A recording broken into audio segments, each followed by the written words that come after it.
Crime ಕಾರ್ನರ್ಗೆ ಸ್ವಾಗತ. ನಾನು ಉಮರ್ ಫಾರೂಕ್. ಬೆಂಗಳೂರಲ್ಲಿ ನಡೆದ ದರೋಡೆ ಪ್ರಕರಣವನ್ನು ಪೊಲೀಸರು ಯಶಸ್ವಿಯಾಗಿ ಭೇದಿಸಿದ್ದಾರೆ. ಸಿಸಿಬಿ ಮತ್ತು ದಕ್ಷಿಣ ವಿಭಾಗದ ಪೊಲೀಸರ ತಂಡ ಆಂಧ್ರ ಪ್ರದೇಶ ಮತ್ತು ತಮಿಳುನಾಡಿನಲ್ಲಿ ಕಾರ್ಯಾಚರಣೆ ನಡೆಸಿ ಬಹುತೇಕ ಎಲ್ಲ ಆರೋಪಿಗಳನ್ನು ಅರೆಸ್ಟ್ ಮಾಡಿದ್ದಾರೆ. ದರೋಡೆಯಾದ 7,11,00,000 ರೂಪಾಯಿಗಳಲ್ಲಿ ಬಹುತೇಕ ದುಡ್ಡನ್ನು ರಿಕವರಿ ಮಾಡಿಕೊಳ್ಳಲಾಗಿದೆ. ಹಾಗಾದರೆ ಪೊಲೀಸರ ಕಾರ್ಯಾಚರಣೆ ಹೇಗಿತ್ತು ಅನ್ನೋದನ್ನು ಈ ವಿಡಿಯೋದಲ್ಲಿ ನೋಡೋಣ. ಆದರೆ ಅದಕ್ಕೂ ಮೊದಲು ನೀವಿನ್ನೂ ನಮ್ಮ ಚಾನಲನ್ನು ಸಬ್ಸ್ಕ್ರೈಬ್ ಮಾಡಿಲ್ಲ ಅಂದರೆ ದಯವಿಟ್ಟು ಸಬ್ಸ್ಕ್ರೈಬ್ ಮಾಡಿಕೊಳ್ಳಿ. ಹಾಗೆ ಈ ವಿಡಿಯೋವನ್ನು ಕೊನೆ ತನಕ ಮಿಸ್ ಮಾಡದೆ ನೋಡಿ.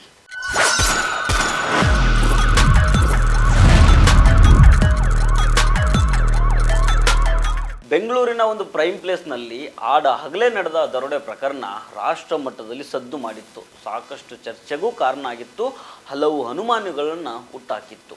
ಈಗ ಈ ದರೋಡೆ ಪ್ರಕರಣವನ್ನು ಭೇದಿಸುವಲ್ಲಿ ಬೆಂಗಳೂರಿನ ಪೊಲೀಸರು ಯಶಸ್ವಿಯಾಗಿದ್ದಾರೆ. ಬಹುತೇಕ ಎಲ್ಲ ಆರೋಪಿಗಳನ್ನು ಅರೆಸ್ಟ್ ಮಾಡಿದ್ದಾರೆ. ದೋಚಲ್ಪಟ್ಟ 7,11,00,000 ರೂಪಾಯಿಗಳಲ್ಲಿ 6 ಕೋಟಿ ರೂಪಾಯಿಗೂ ಹೆಚ್ಚಿನ ಹಣವನ್ನು ರಿಕವರಿ ಮಾಡಿಕೊಂಡಿದ್ದಾರೆ. ಇನ್ನೂ ಹೆಚ್ಚಿನ ಮಾಹಿತಿ ಹೊರಗೆ ಬರಬೇಕಾಗಿದೆ. ಈ ರಾಬರಿ ಬಗ್ಗೆ ಮೊದಲು 2 ವಿಡಿಯೋ ಮಾಡಿದ್ದೆ ನಾನು. ಮೊದಲ ವಿಡಿಯೋದಲ್ಲಿ ರಾಬರಿ ಹೇಗೆ ನಡೀತು ಅನ್ನೋದನ್ನು ಡೀಟೇಲ್ ಆಗಿ ಹೇಳ್ಕೊಟ್ಟಿದ್ದೆ. 2ನೇ ವಿಡಿಯೋದಲ್ಲಿ ರಾಬರಿಯ ಮಾಸ್ಟರ್ ಮೈಂಡ್ಗಳಾದ ಪೊಲೀಸ್ ಕಾನ್ಸ್ಟೇಬಲ್ ಅಣ್ಣಪ್ಪ ನಾಯಕ್ ಮತ್ತು CMSನ ಮಾಜಿ ಸಿಬ್ಬಂದಿ ಝೇವಿಯರ್ ಬಗ್ಗೆ ಡಿಸ್ಕಸ್ ಮಾಡಿದ್ದೆ. ಈ ವಿಡಿಯೋದಲ್ಲಿ ಪೊಲೀಸರ ಕಾರ್ಯಾಚರಣೆ ಹೇಗಿತ್ತು ಅನ್ನೋದನ್ನು ನೋಡೋಣ. ಬೆಂಗಳೂರು ಸಿಸಿಬಿ ಮತ್ತು ದಕ್ಷಿಣ ವಿಭಾಗದ ಪೊಲೀಸರ ತಂಡ ಸೇರಿ ಆಂಧ್ರ ಪ್ರದೇಶ ಮತ್ತು ತಮಿಳುನಾಡಿನಲ್ಲಿ ಕಾರ್ಯಾಚರಣೆಯನ್ನು ನಡೆಸಿ 5ಕ್ಕೂ ಹೆಚ್ಚು ಆರೋಪಿಗಳನ್ನು ಪೊಲೀಸರು ಅರೆಸ್ಟ್ ಮಾಡಿದ್ದಾರೆ. 2 DCP, 2 ಜಾಯಿಂಟ್ ಕಮಿಷನರ್ ಹಾಗೂ 50ಕ್ಕೂ ಹೆಚ್ಚು ಪೊಲೀಸರು ಸೇರಿ ನಡೆಸಿದಂತಹ ಕಾರ್ಯಾಚರಣೆಯ ಫಲವಾಗಿ 6,70,00,000 ರೂಪಾಯಿ ದುಡ್ಡನ್ನು ವಶಕ್ಕೆ ಪಡ್ಕೊಳ್ಳಲಾಗಿದೆ. ಈ ಕೇಸ್ನ ಪ್ರಮುಖ ಆರೋಪಿ ರವಿ. ಇವನು ಮೂಲತಃ ಆಂಧ್ರ ಪ್ರದೇಶದ ಚಿತ್ತೂರು ಜಿಲ್ಲೆಯವನಾಗಿರ್ತಾನೆ. ಇವನು ಪೊಲೀಸ್ ಕಾನ್ಸ್ಟೇಬಲ್ ಅಣ್ಣಪ್ಪ ನಾಯಕ್ ಜೊತೆಗೆ ಸಂಪರ್ಕವನ್ನು ಇಟ್ಕೊಂಡಿರ್ತಾನೆ. ಇದೀಗ ಚಿತ್ತೂರಿನಲ್ಲಿ ಸಿಸಿಬಿ ಪೊಲೀಸರ ಕೈಗೆ ಸಿಕ್ಕಿ ಬಿದ್ದಿದ್ದಾನೆ. ಬೆಂಗಳೂರು ಪೊಲೀಸ್ ಕಮಿಷನರ್ ಹೇಳೋ ಪ್ರಕಾರ ಈ ದರೋಡೆಯನ್ನು ಭರ್ಜರಿ ಪ್ಲ್ಯಾನ್ ಮಾಡಿಕೊಂಡೇ ಮಾಡಿದ್ದಾರೆ. ಪೊಲೀಸರಿಗೆ ಸುಳಿವು ಸಿಗೋದು ಕೂಡ ಕಷ್ಟ ಆಗಿತ್ತು. ಆ ರೀತಿ ಪ್ಲ್ಯಾನ್ಗಳನ್ನು ಮಾಡ್ಕೊಂಡಿದ್ದಾರೆ. ಎಲ್ಲೆಲ್ಲಿ CCTV ಇರೋದಿಲ್ವೋ ಅದನ್ನೆಲ್ಲ ಮೊದಲೇ ಗುರುತು ಮಾಡಿಕೊಂಡು ಆ ಜಾಗದಲ್ಲಷ್ಟೇ ಇವರು ಗಾಡಿಯನ್ನು ನಿಲ್ಲಿಸ್ತಾ ಹೋಗಿರ್ತಾರೆ. ಈ ದರೋಡೆ ಮಾಡಬೇಕಾದ್ರೆ ಈ ಖದೀಮರು ಮೊಬೈಲ್ ಫೋನ್ಗಳನ್ನು ಯೂಸ್ ಮಾಡಿರೋದಿಲ್ಲ. ತನಿಖೆಯ ದಿಕ್ಕನ್ನು ತಪ್ಪಿಸೋದಕ್ಕೆ ಬೇರೆ ಬೇರೆ ಭಾಷೆಗಳಲ್ಲಿ ಕಮ್ಯುನಿಕೇಟ್ ಮಾಡಿರ್ತಾರೆ. ಬೇರೆ ಬೇರೆ ಕಾರ್ಗಳನ್ನು ಬಳಸಿ ಅವುಗಳ ನಂಬರ್ ಪ್ಲೇಟ್ಗಳನ್ನು ಪದೇ ಪದೇ ಚೇಂಜ್ ಮಾಡ್ತಾ ಹೋಗಿರ್ತಾರೆ. ಇನ್ನೊಂದು ಮುಖ್ಯ ಸಮಸ್ಯೆ ಏನಂತಂದರೆ ದರೋಡೆ ಮಾಡಿರೋ ನೋಟುಗಳ ಸೀರಿಯಲ್ ನಂಬರ್ಗಳ ದಾಖಲಾತಿ ಇರೋದಿಲ್ಲ. ಹೀಗಾಗಿ ಪೊಲೀಸರಿಗೆ ಸ್ವಲ್ಪ ಕಷ್ಟ ಆಗುತ್ತೆ. ಅದಾಗಿಯೂ ಬೆಂಗಳೂರು ಪೊಲೀಸರು ಹಲವು ಆಯಾಮಗಳಲ್ಲಿ ತನಿಖೆ ಮಾಡ್ತಾರೆ. ಕರ್ನಾಟಕ, ತಮಿಳುನಾಡು, ಕೇರಳ, ಆಂಧ್ರ ಪ್ರದೇಶ, ತೆಲಂಗಾಣ ಮತ್ತು ಗೋವಾ ರಾಜ್ಯಗಳಿಗೂ ಬೆಂಗಳೂರು ಪೊಲೀಸರ ತಂಡಗಳು ಹೋಗಿ ಬಂದಿರ್ತವೆ.